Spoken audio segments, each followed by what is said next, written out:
Friedrich Merz was set to become German Chancellor with a strong mandate. However, in the first round of voting within the parliament, he failed to get the necessary votes, seriously impacting his authority before he even managed to become Chancellor. The Christian Democrats and Social Democrats, despite having a majority in parliament, did not elect him to the post in the first vote. This is the first such situation in German history. With his head lowered, he left the Bundestag. Wir hatten gerade standing ovation. When we formed the coalition, we got a standing ovation. Now, it turns out that there is no stable majority, and that is what is needed most. There is no time to waste. Europe needs a strong Germany.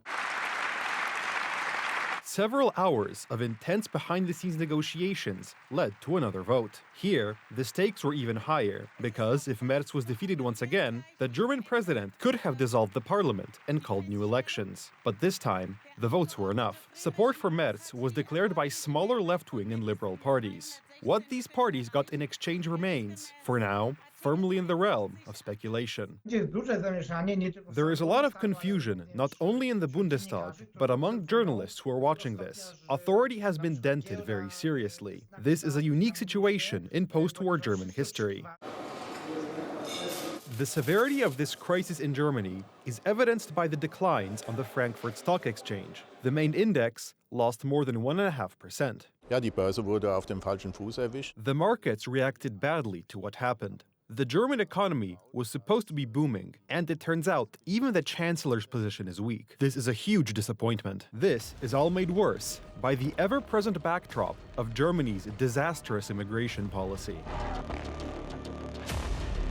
Germany has a huge problem with Muslim immigrants being accepted to the country, whose antics routinely make normal people suffer. Berlin's idea of relieving migratory pressure is to funnel unwanted newcomers from North Africa and the Middle East into Poland.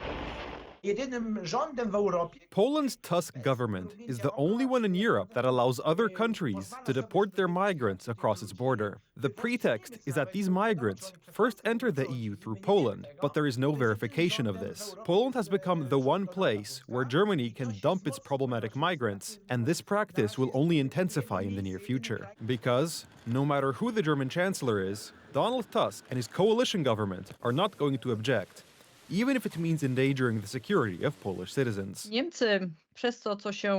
Germany, because of what it inflicted upon itself in 2015, must act in some way to reassure the German people. The public security situation, these daily street crimes, assaults, scandals, have created a horrid sense of anxiety among the German public. That's why German police are dropping off unwanted migrants on the Polish side of the border with impunity. This year alone, more than 9,000 illegal immigrants entered Poland this way, and this is just the beginning. This is about effective attempts to send unwanted people to Poland, people who cause problems in Germany. This is mainly about people with a so-called migrant background, who are connected to the criminal underworld. It will certainly be Merz's priority to get rid of such people, unfortunately, at the expense of Poland. Germany also intends to stand firm against those who do not recognize its hegemony within the European Union. And one of the most dangerous manifestations of this is attempts to push American troops and companies out of Europe. Germany wants to rule Europe, despite the fact that it is not just weak militarily, but, as today's evidence in the Bundestag showed, also politically unstable.